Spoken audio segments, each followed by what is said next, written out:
Bonjour les amis.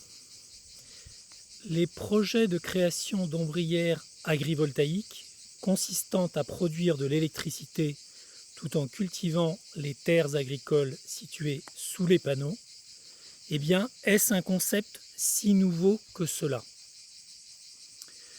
Voici une grosse dizaine d'années, il y a des terres agricoles qui ont accueilli au-dessus d'elles des panneaux photovoltaïques.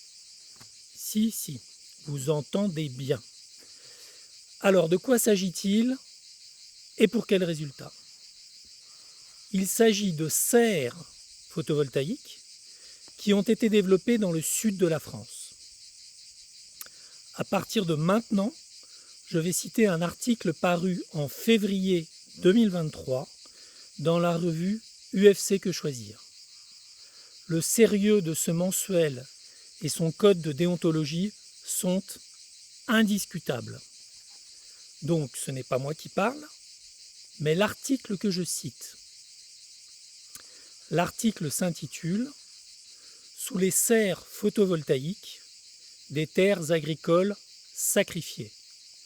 Notez le mot « sacrifié ». L'article commence ainsi. Dans les départements du Sud, la majorité des immenses serres photovoltaïques n'abritent aucune activité agricole. Je continue l'article. En principe, tout le monde y gagne. D'un côté, le producteur d'électricité renouvelable qui finance la création d'une immense serre couverte de panneaux photovoltaïques. De l'autre, l'agriculteur qui touche une rémunération confortable pour ce service rendu tout en poursuivant son activité sous la serre. Enfin ça, c'est la théorie. Dans la vraie vie, la majorité des serres solaires n'abritent aucune culture. La terre agricole y est délaissée, elle ne produit rien. Notez bien, aucune culture, terre délaissée, aucune production. Je reprends l'article.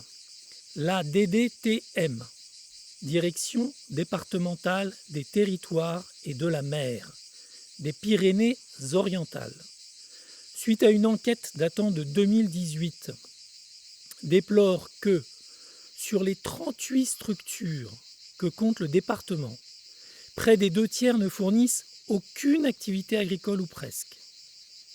Dans certains cas, il y a une très légère activité agricole, mais les rendements sont inférieurs à ceux qui auraient été possibles sans serre.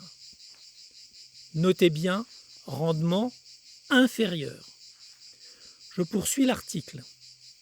Sur les 280 hectares de serres répertoriés, plus de 180 hectares ne produisaient pas ou peu. Un constat sans appel. Je vous passe la suite de l'article, il est édifiant. Mais je vous invite à le lire. Il s'agit du numéro 621, daté de février 2023, de la revue UFC Que Choisir. Page 51. Alors, que peut-on conclure de tout ça? L'expérience des serres photovoltaïques n'est pour moi que l'indication de ce qu'il se passerait si les ombrières agrivoltaïques étaient déployées. Ni plus, ni moins.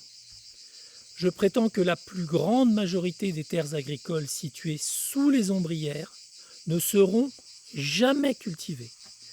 Et que, au moment où il faut nourrir 8 milliards d'individus sur Terre, la France s'apprête à sacrifier, le mot est juste, des dizaines de milliers d'hectares de terres agricoles, exactement comme les serres photovoltaïques l'ont fait. Je vous remercie de m'avoir écouté et je vous dis à très bientôt.